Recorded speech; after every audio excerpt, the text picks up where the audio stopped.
Hi everyone and welcome back to my channel. How are you doing today? I hope you're doing well.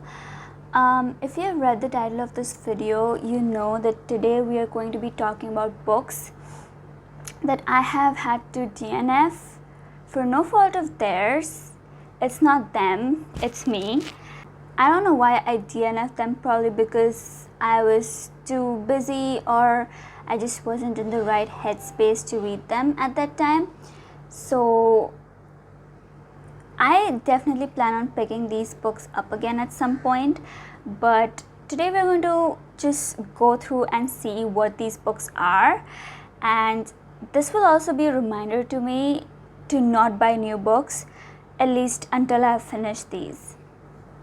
So I have the books right here with me. You can't see them on camera, but it's a decent pile. It's more than I would be comfortable with, that's for sure. So the first book that we have on here is To the Lighthouse by Virginia Woolf.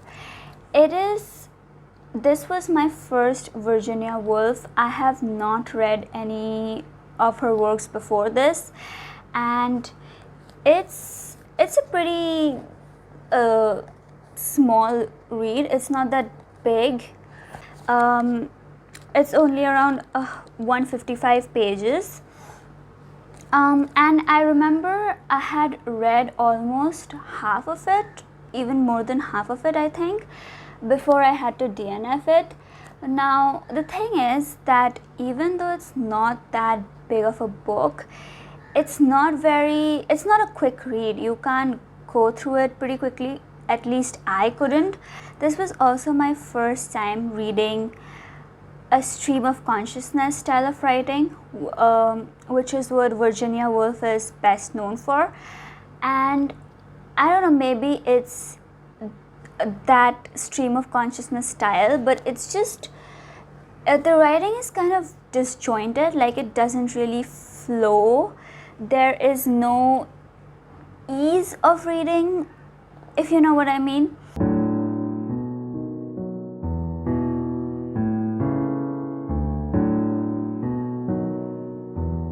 The next book we have is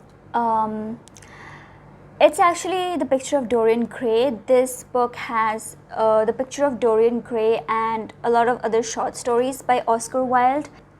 I know The Picture of Dorian Gray is very well loved by almost everybody I know of, and people just rave about it.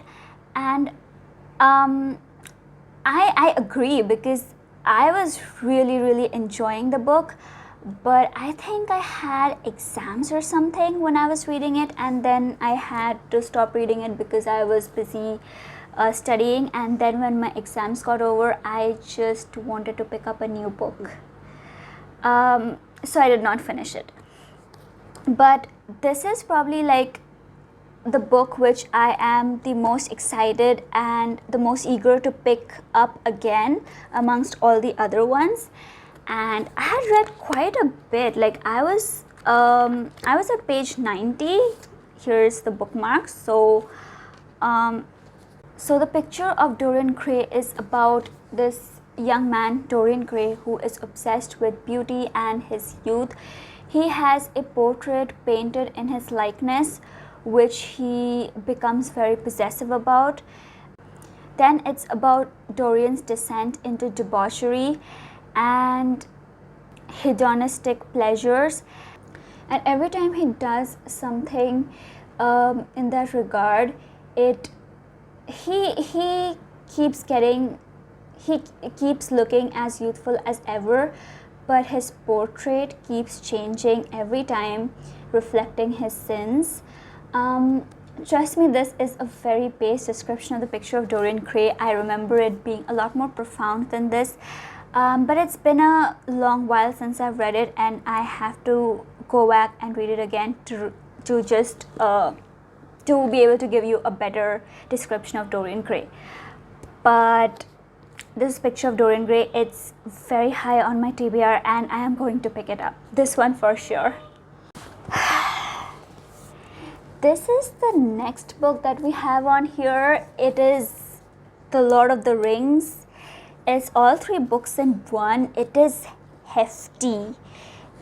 It is probably the biggest book in my collection. I think this or the next one. I had started the Fellowship of the Ring, and I think I had read about half of it before once again I DNF'd it. I am a huge fan of The Hobbit. I read The Hobbit almost 6-7 years ago. Yeah, it's been a while, but I've reread The Hobbit countless times. It is one of my comfort books, and I really enjoyed The Hobbit. So I was very excited about The Lord of the Rings, and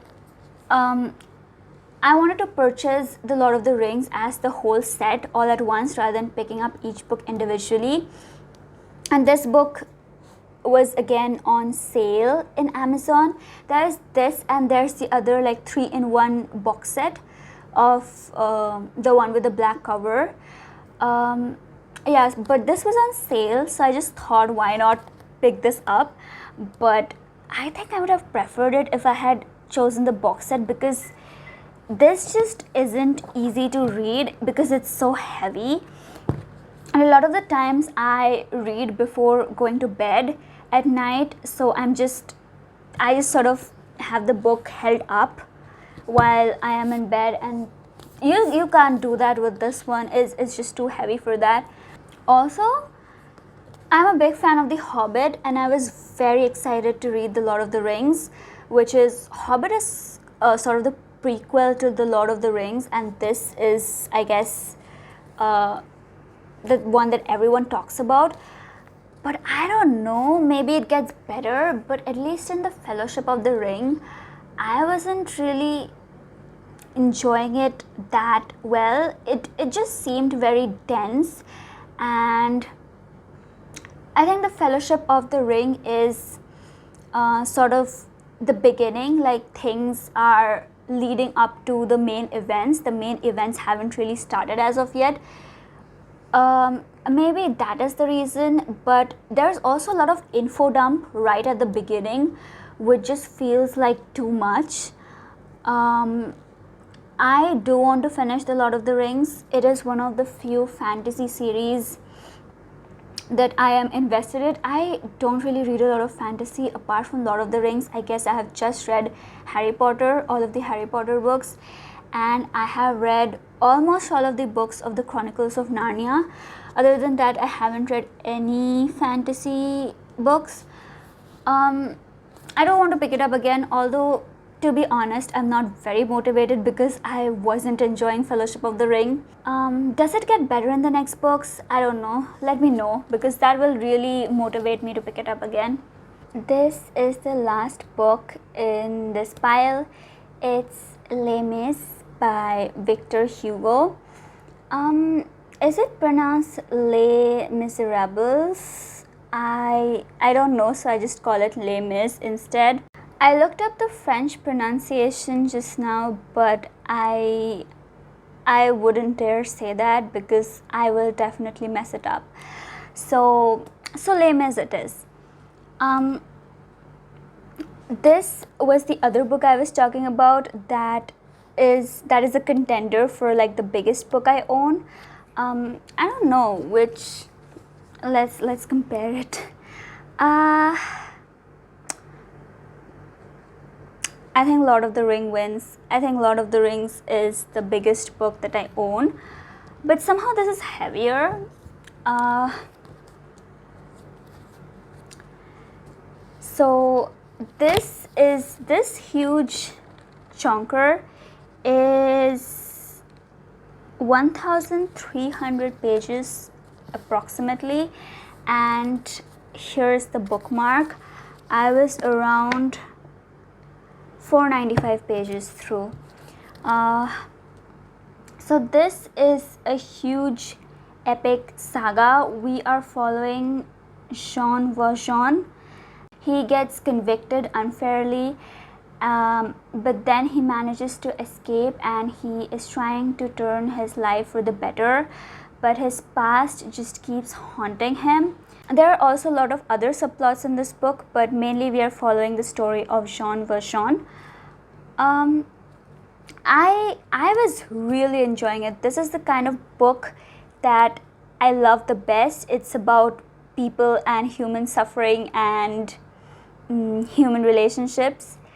I think the reason why I had to DNF it is just because it's just so long.